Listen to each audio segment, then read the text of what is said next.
भगत सिंह जी कोश्यारी, आज जब उनका अभिभाषण शुरू था और बीजेपी का ऐसा आरोप है, बीजेपी ने ऐसा आरोप लगाया है कि महाविकास आघाड़ी सरकार की वजह से राज्यपाल महोदय वहां से निकल गए।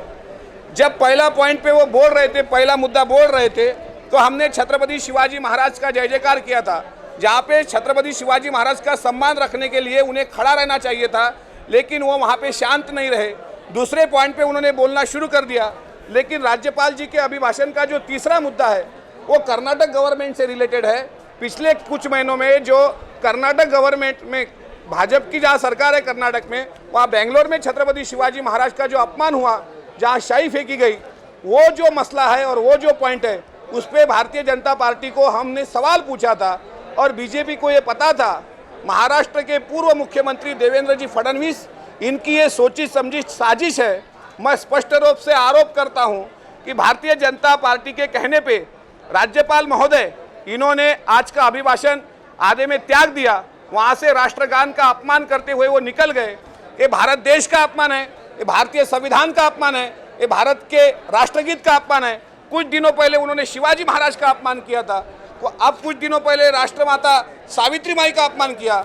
नैतिकता अगर उनमें होगी तो वो अपने पद का राजीनामा सौंपेंगे। अगर नैतिकता नहीं होगी, भाजपा से और आरएसएस से हम नैतिकता की गुंजाइश ही नहीं कर सकते। अगर उनमें नैतिकता होगी तो उन्होंने तुरंत राजीनामा देनी चाहिए। अगर नैतिकता नहीं होगी तो भाजपा की कठपुतली बन के राज्यपाल महोदय ना रहे। हम महाविकास आघाड़ी सरकार उन्हें राजीनामा जरूर मांगेंगे और आने वाले जो दिन है अर्थसंकल्पीय अधिवेशन के, बजट अधिवेशन के, हम हर एक दिन भारतीय जनता पार्टी को मुंह तोड़ जवाब देंगे।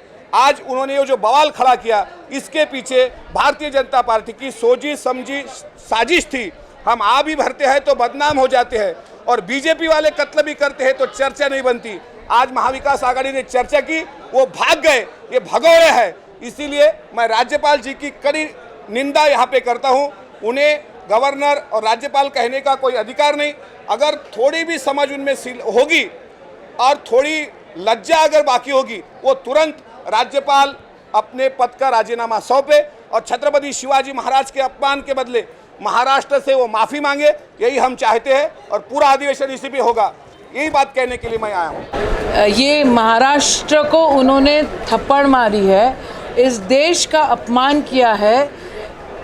महाविकास आघाड़ी के लोग उनको नहीं चलते हैं, हम समझ सकते हैं, क्योंकि वो राज्यपाल कम और भाजपा के कार्यकर्ता करके ज़्यादा काम यहाँ पे कर रहे हैं। राष्ट्रपति ने इन सारी चीज़ों की नोंद लेनी चाहिए, सारी नोटिंग लेनी चाहिए और राज्यपाल के ऊपर उनको तंबी देना बहुत ज़रूरी है। उनको देश का अपमान करने में बहुत मज़ा आ रहा है, उनको महाराष्ट्र का अपमान करने में बहुत मज़ा आ रहा है, छत्रपति शिवाजी महाराज का अपमान करने में उनको मज़ा आ रहा है, आई सावित्रीबाई फुले, महात्मा फुले जी का अपमान करने में उनको बहुत मज़ा आ रहा है, संविधान का अपमान करने में बहुत मज़ा आ रहा है।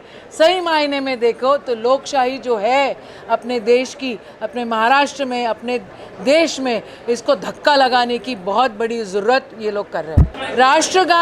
राष्ट्रगान का अपमान, इस देश का अपमान इन लोगों ने किया हुआ है, ये वास्तविकता है। राज्यपाल से ये अपेक्षित नहीं। राष्ट्रवाद संवैधानिक, यहाँ पे संवैधानिक तौर तरीके से यदि हमारे साथ पेश आए तो महाराष्ट्र को भी अच्छा लगेगा।